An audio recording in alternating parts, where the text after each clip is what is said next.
Hello, all. Stacy, the Black Feather Intuitive, and welcome to Divinely Decked Tarot and Oracle Reviews done Stacy style. And OMG, I'm so excited. This just arrived this afternoon. I decided to go out on a total whim, something that I don't normally do. And I decided to go on eBay and check out these tarot lots for sale. So used and like new and new decks all kind of thrown in together in a hodgepodge, and just to sort of expand my tarot palette, expand my tarot collection.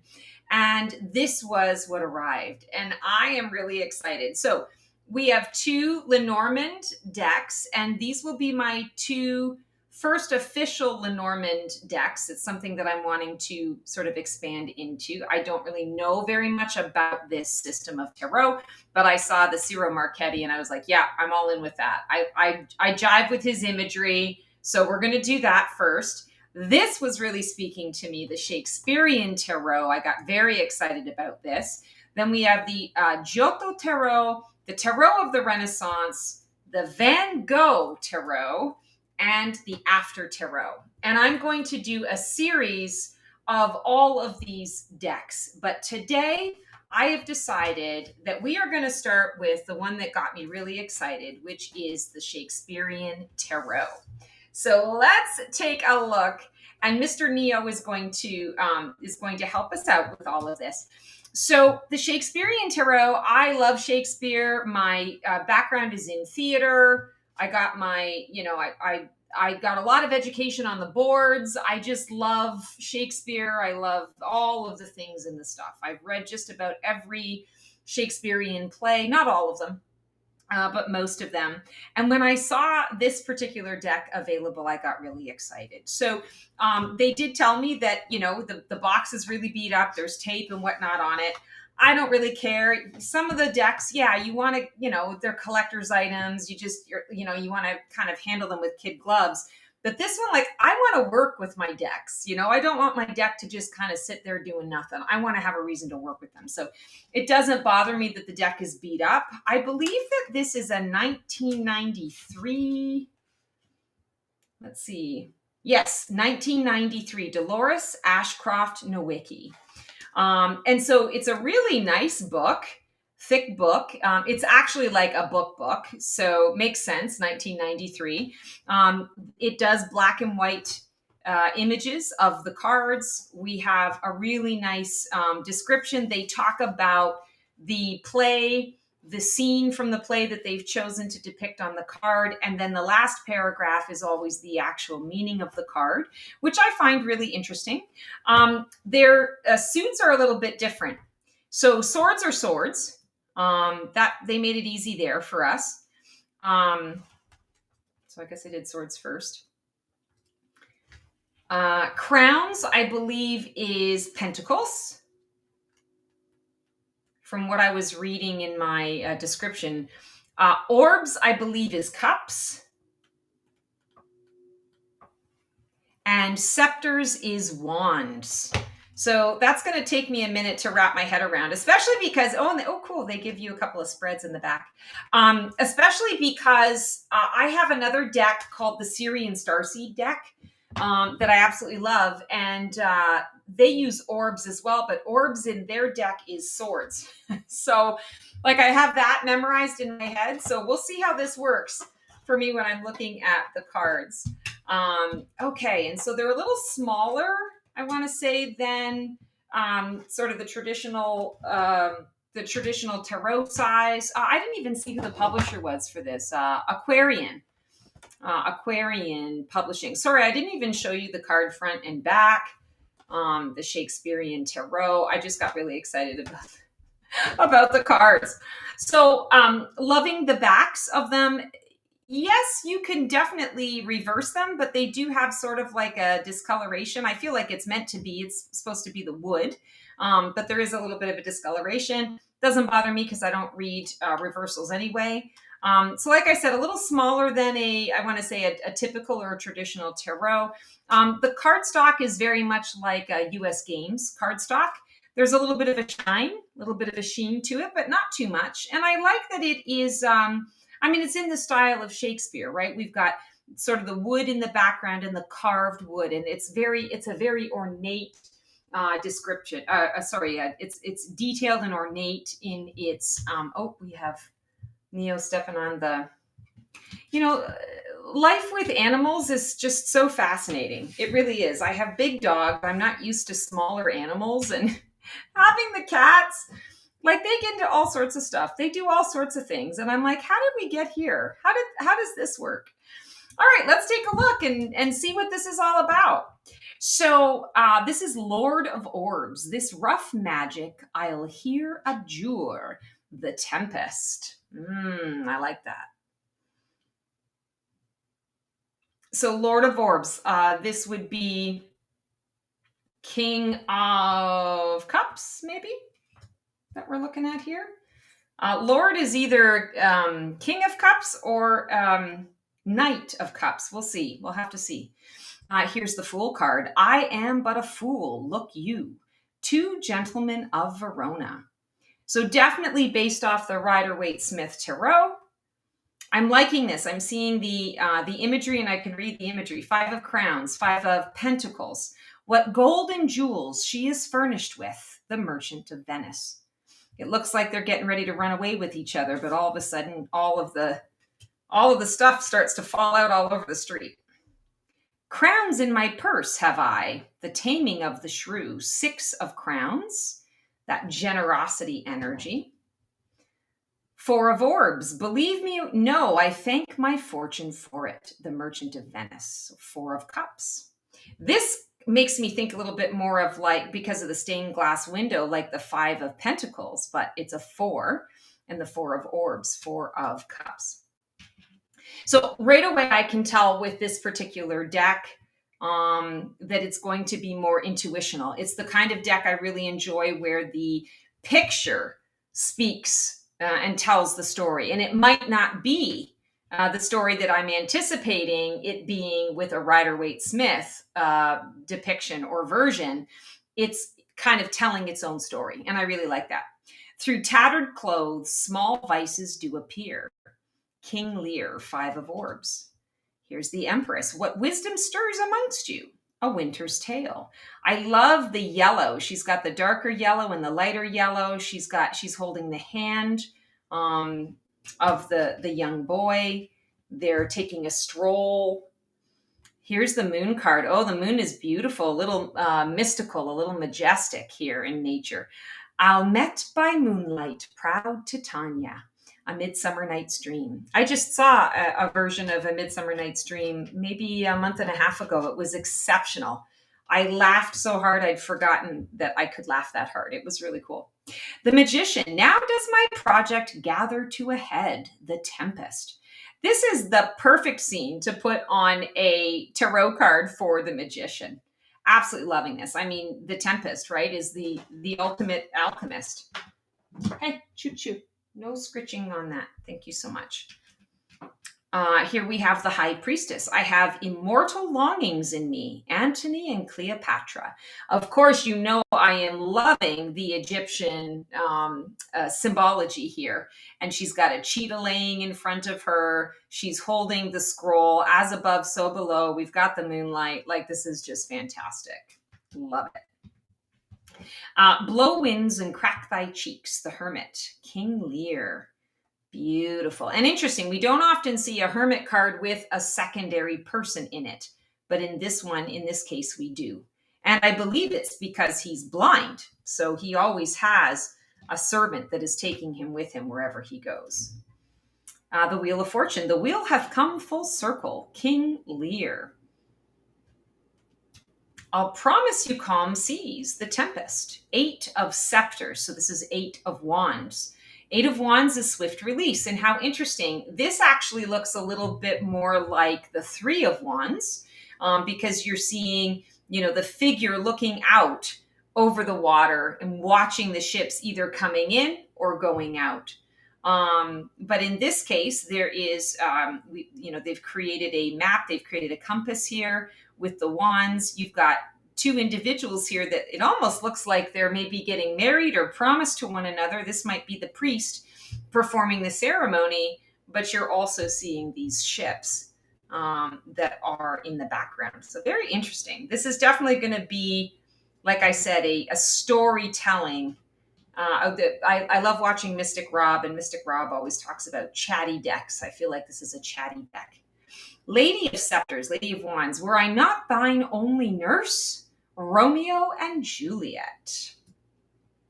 Lord of Scepters, Lord of, so I guess it's the Lord and the Lady, and then the King and the Queen. So the Lady is the page, and the Lord is the Knight. So the Knight of Scepters, this sceptered isle, this throne of majesty, Richard II. Queen of Scepters, who shall hinder me? Richard II. I like this, the Queen of Wands. She's like, yeah, so who's going to get in my way? Really? Really? I dare ya. King of Scepters, now by my scepter's awe, Richard II. And so again, like, you don't need to be an expert in Shakespeare to get something from these cards. I love that they're older, so there's a vintage quality here. I don't have a lot of vintage tarot decks, so that's part of the appeal here for me as well. But it's also a subject matter that I enjoy. Seven of Crowns, a princess descended of so many royal kings, Antony and Cleopatra. I like that it's a story deck. The Tower, heaved a high and hurled down to below, Richard III. The Star, a star danced, and under that I was born. Much Ado About Nothing. Also a great show from him. King of Orbs, so King of Cups. Certain stars shot madly from their spheres, A Midsummer Night's Dream. Temperance, one foot in sea and one on shore. Much Ado About Nothing. Chemistry, right? We think alchemy. Temperance is the alchemy card. We've got two people here. It's all about the chemistry. Six of Orbs, Six of Cups. To do her orbs upon the green. A Midsummer Night's Dream. Seven of Orbs. Seven fair branches springing from one root. Richard II. Eight of Orbs. Tennis balls, my liege. Tennis balls, my liege. Henry V. So that's so funny. Eight of Orbs, Eight of Cups. Swift release, walking away, letting go. So here we are, rolling. We're rolling with it. We're bringing something new to the attention of the king. What will the king choose to do with it? Nine of Orbs, Nine of Cups. Presume not that I am the thing I was. Henry IV, Part 2. Ten of Orbs, the smallest orb which thou beholdst. The Merchant of Venice. Ooh, this is a pretty imagery. I like this. And this ties in with a little bit of the more traditional version of the Ten of Cups, too. Lady of Orbs, so Page of Cups. I will bar no honest man my house. Henry IV, Part 2. Boy, oh boy, he's making a mess. Ace of Scepters, so Ace of Wands, this sceptered isle. Richard II. Two of Scepters, I strike quickly, being moved. Romeo and Juliet. Three of Scepters, present mirth have present laughter. The 12th Knight. I know he's a joker, but and a jester, but he looks like a bee with all that yellow and black. The Hanged Man, angels and ministers of grace defend us. Hamlet, Prince of Denmark. Ooh, that's intense. Four of Scepters, I speak of dreams. Romeo and Juliet. Hi, Fuzzy. Make sure Mama can see the cards. Five of Scepters, they are in action. Troilus and Cressida. Six of Scepters, here's a knocking indeed. Macbeth. Macbeth is one of my all-time favorite Shakespearean plays. I love it. And Macbeth, like, you could just do a whole tarot deck on Macbeth itself. It's that detailed. Justice, the quality of mercy is not strained. The Merchant of Venice. Queen of Orbs, I am a spirit of no common rate. Midsummer Night's Dream. Nine of scepters, nine of wands. Proceed. We will begin these rites as you like it. Oh, I like that one. So normally that's a part of control, perseverance. Here it's being depicted as a ritual, a rite, a number of people coming together for a single purpose. Ten of scepters, a rope, a rope. Now bear them hence. Henry VI, part 1. The lovers, go get thee to thy love as was decreed. Romeo and Juliet. The chariot, he doth bestride the narrow world. Julius Caesar. Strength, oh, I am fire and air. Antony and Cleopatra. Yeah, very fitting. There are some cards that I feel like they're really just hitting it right on the head, the nail on the head. Ace of Crowns, uneasy lies the head that wears the crown. Henry IV, part 2. Judgment, and crowned with joy at last. Pericles, Prince of Tyre. I love this depiction of judgment, because judgment is about decisions, choices that you're making. You're making the choice to say, I'm done with this cycle. I'm ready to move on. Or you're saying, nope, not ready yet. I got to go back for one more kick at the can. So I like that. And crowned with joy at last. It's a celebration of the choice. The world, all the world's a stage, as you like it. Seven of scepters, we'll do thee homage, or we'll do thee homage. Two gentlemen of Verona. Verona is beautiful, by the way. I had the privilege of singing there many, many, many years ago. It was just incredible. I would have to say it's by far my favorite Italian city. I saw a lot of them. And I sang in a lot of them, but Verona was my favorite. The sun, this chosen infant, bright son of heaven, King Henry VIII. Two of swords, a plague on both your houses, I am spent. Romeo and Juliet. Six of swords, the wind will not lie until the ship be cleared of the dead. Pericles, Prince of Tyre. So this is interesting because the Six of Swords is typically that moving on to calmer shores. This one feels, like this person is kind of dead in the boat, dead in the coffin. So I would say this one doesn't lead me to comfort the way that usually a Six of Swords does. But I would also say that it's indicating, okay, it's time to, there's harmony in letting what is dead die, what is dead go, so that you're clearing a path for something new. Seven of Swords, what long night is this, Henry V? Eight of Swords, my thoughts were like unbridled children. Oh, this makes so much sense because that's me in my head. I'm like, oh my God, just make it stop. The rumination is just insane. Interestingly enough, this reminds me a little bit of the Two of Pentacles, and it also reminds me of the Seven of Swords, the picture, the imagery in here. So it's kind of like the Rider-Waite-Smith is sprinkled throughout, but not necessarily in the ways that you would anticipate. Nine of Swords, out, damned spot, out, I say. Again, Macbeth, Lady Macbeth, after she has, done the deed, done the killing, and she is having a lot of remorse and she's going crazy.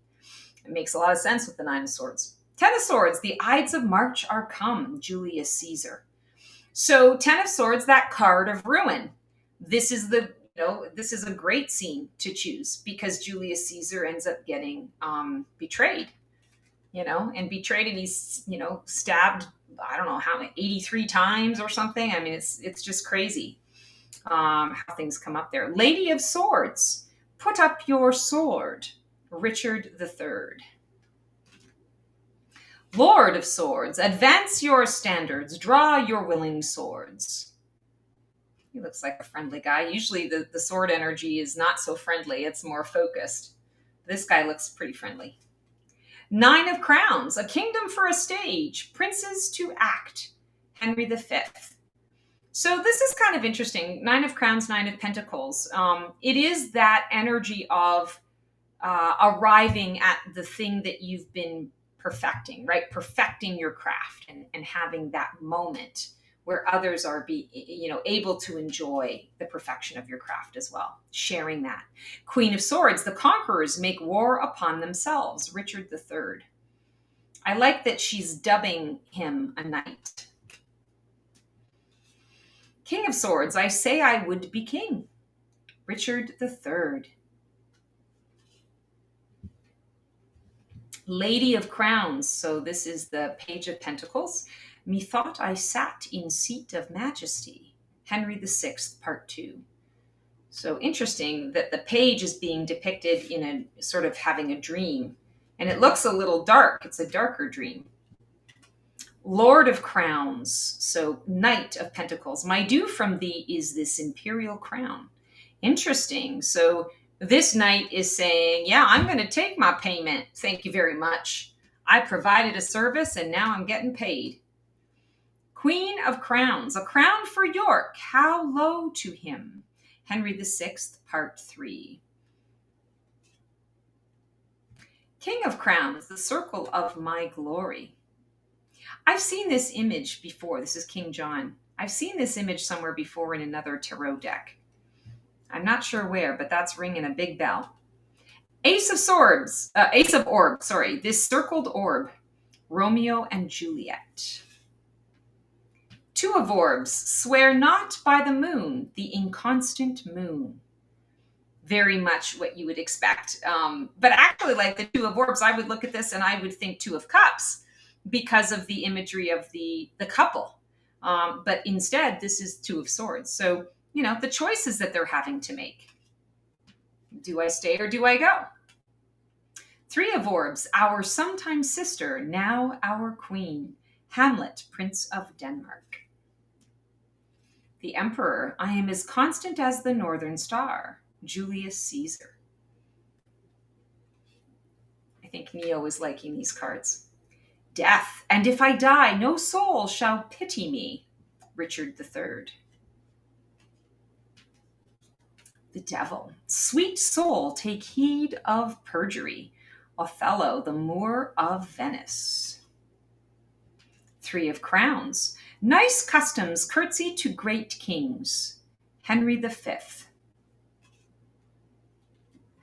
Four of Crowns, I did dream of money bags tonight. The Merchant of Venice. Four of Pentacles, makes a lot of sense. The High Priest, so this is the Hierophant. I feel within a peace beyond all earthly dignities. King Henry VIII. Ooh, I like this with the angels that are speaking to him, that are giving him the teachings. Five of Swords, you must not dare for shame to talk of mercy. Henry V. Definitely a conflict waiting to happen. Here we have the Two of Crowns. On this couple drops a blessed crown, the Tempest. So that's the Two of Pentacles.